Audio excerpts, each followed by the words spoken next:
Ladies and gentlemen, William Samoei Ruto is a political schemer.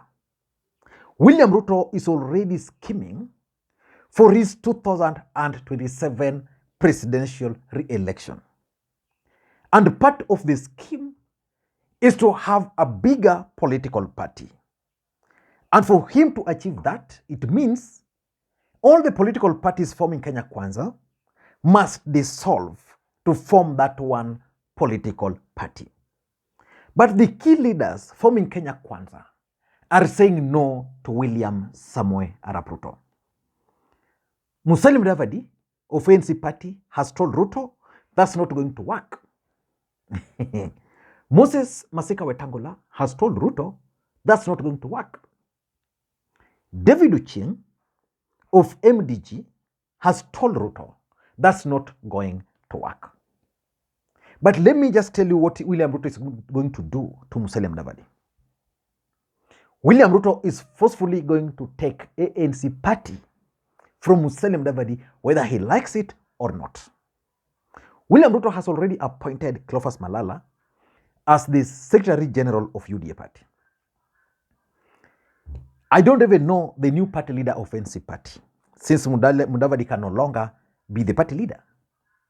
The next thing you will see, and mark this, is that William Ruto is going to appoint ANC party Secretary General to serious position in government. And the guy is going to leave ANC party. And William Ruto is going to install a new Secretary General in ANC party. And ANC party is going to either die its natural death or William Ruto is going to force it to dissolve and join Kenya Kwanza.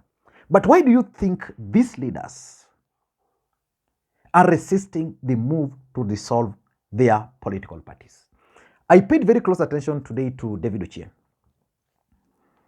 And I've been wondering why David Ochieng has been missing in when Owalo was moving around Nyanza. David Ochieng was nowhere. In fact, when William Ruto visited Nyanza, David Ochieng was missing. Of course, they explained that he was out of the country. Again, I've seen David Ochieng trying to avoid UD activities, including weekend when Malala came here and members of MDG, including Owota, including, is it the lady, the young lady who contested for the women rep here? All those people who are MDG actually now joined UDA. David Ochieng was very clear on Citizen TV, was it today, that that's not going to happen. Why do you think they are resisting the move by William Samoei Ruto? In this video, I want us to give you the worrying reasons why these gentlemen are not keen on dissolving their political parties. Before we do that, in case you're watching this channel for the first time, please take a second or two, click that subscribe button so that next time we produce a video like this, YouTube will automatically notify you. I know there are so many people who watch the videos because they get the notification, but you need to subscribe. So just do it right away. And to the subscribers, I want to continue thanking you guys for your continued support. Because without that support, this channel cannot be where it is now. Let us get back to the main issue. First of all, why do you think William Ruto wants all these political parties to merge? I did a video about that. Number one reason why he wants this to happen is that William Ruto wants to take control of who will be elected, governor, senator, blah, blah. Number two, he wants to take control of parliament. The truth of the matter is that moving forward, William Ruto wants to have absolute majority in parliament. Why do you think he wants to have absolute majority in parliament? William Ruto wants to extend his stay in office through a constitutional amendment. He can only achieve that through parliament because referendum is a tall order. And of course, you all know that the other reason why he would want that is that he can take charge of his succession politics so that his party will win, then he will be able to have influence, unlike Uhuru Kenyatta, who failed to take charge of his succession politics. But why do you think these gentlemen are not keen on dissolving their political parties? Number one, in my view, is fear of losing relevance. Let me ask you, who is Moses Masika Wetangula without Ford Kenya? If you remove Ford Kenya from Wetangula, you say that Wetangula is no longer the Ford Kenya chairperson. Will he be relevant? Can Wetangula form another political party and sell him that party the way he has sold Ford Kenya? Because it has taken him time to develop Ford Kenya. What about Alfred Mutua? You know, Alfred Mutua, why do you think he's a cabinet minister in the first place? Alfred Mutua is a cabinet minister because he came with his party, Maendeleo Chap Chap. Maendeleo Chap Chap really did not deliver to Ruto, but it brought that, what I normally call on this platform, perceptional value. So that even if Ruto were to play his things down there in Ukambani, then it would be assumed that he helped. What about David Ochieng? David Ochieng has the pride, or prides himself in the fact that he defeated ODM party twice now. And in the last election, I think in Busia, he got a few members of MCA, county assemblies. And he's hoping that beyond Raila Odinga, he can develop his party to actually challenge ODM party. Then you tell him to fold that party. He can't. For example, if Ochieng had not joined his party, assuming he had joined ODM, for example, he was elected as an ODM member, do you think he would be relevant today? As in able to speak as a core principle in Kenya Kwanza? He would not. So most of these people fear that if you remove their parties, then they'll be irrelevant. For example, if you remove NZ party from Mudavadi, then Ruto can decide to propel Malala as the next kingpin there, or even Boni Halwale, and nothing will happen. So that's number one. Number two, there are lessons from the past in this country. If you look at the history of NAC, there are good lessons there. If you look at the latest history of Jubilee, Jubilee as a political party was formed after several other political parties merged to form one party. One of the parties which is regretting up to now is Ford. Is it Ford, New Ford Kenya of Omalo? They lost their identity. URP lost its identity. In fact, if these parties had not merged, probably the National Alliance Party of Uhuru Kenyatta would still be relevant today. So those are the facts.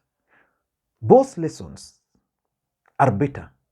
You join a party, the next day you are kicked out. Your party become irrelevant. You spend millions and millions to develop that political party.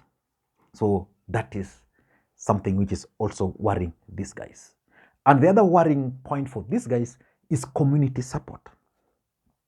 You know, most of political parties in Kenya are actually tribal. Wetangula's party is a Bukusu party.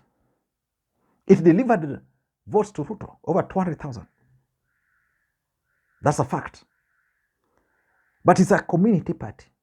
So if you dissolve Ford Kenya, for example, there's no that surety that the new party will be embraced by the community. If you, for example, you fold the ANC party, Mudavadi is not sure of going to the Luhya nation in the name of the community, because he might not be able to control the new party. So the support which they've always gotten from the community, there's a fear that that support might disappear. So those are some of the fears. And the other fear they have is political identity.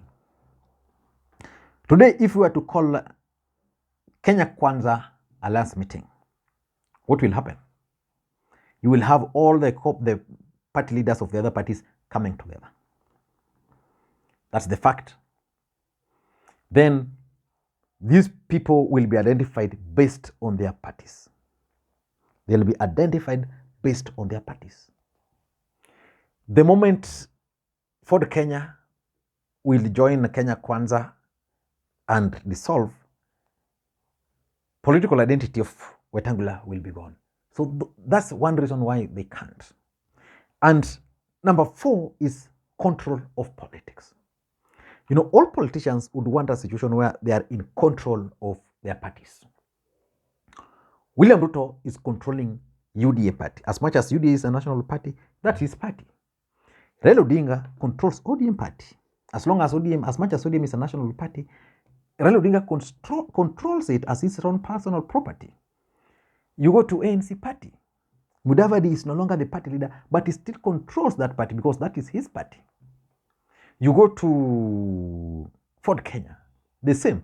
You go to MDG. If you ask members of MDG, some of them might not even have approved the decision to go and work with Ruto. But because that party belongs to Ochieng, Ochieng controls it. He can do whatever he wants. Now, if these guys were to join a bigger political party, then it means most of them will lose that power of controlling their political parties.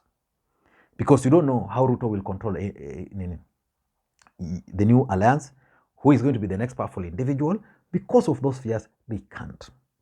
But there's another reason why these guys are not willing to join. The political parties fund. You know, most of the political parties in Kenya are actually funded by taxpayers based on the number of seats and votes they get during elections. Ford Kenya would want a situation where he gets the highest number of MCs, governors, senators, and the rest, so as to qualify for more funding. They can only do that if they have their own party. ANC party would want a situation like that. I remember during NASA, one of the main reasons why these parties fell out was because of the political parties' funds. ODM insisted that it was the bigger party which delivered most of the seats, and therefore these other gentlemen didn't deserve. Towards the end is when they decided to now start giving these parties money. And that's why most of these parties said, we are going to go alone, and not just alone, with our own identity, so as we can get as many seats as possible. You know, William Ruto's biggest fear is that if we were to have some of these political parties, then it means in regions like Western Kenya, maybe Nairobi, other parties might have a chance, but if they came together, for example, then it would be possible and it would be easy for them to win more seats and therefore qualify for more funds. But also, lastly, there is always political betrayal in the country. The truth of the matter is that in politics, there are only 2 interests. The first interest in politics is normally interest. As long as the interests can converge, they can merge their parties. But the second interest in politics, the second constant in politics is normally betrayal. There's a fear that betrayal can occur, can happen anytime. And because there's that fear that betrayal can actually happen anytime, these guys fear that if they were to lose their identities, they lose their control of the political parties, then they lose their relevance by forming a political party, then ultimately they are betrayed. Where will they go to? Where will they hide their heads? I don't know what you think, but for me, I support the move by Mudavadi, by Weta, by Ochieng to refuse to merge their parties. Even ODM party, there are majority of ODM supporters who still believes very strongly that the main reason why Raila Odinga did not get members of parliament he wanted is because of the NASA. Is it NASA? We contested under, we had Azimio, where there was the issue of zoning. So you zone, then you end up another party giving you candidates who are not popular, and then they go and then they lose. Rather than if they had ODM, then people would just go and vote for ODM party. I don't know what you think, but that's my take. Thank you guys, and may you have a good day. Bye-bye.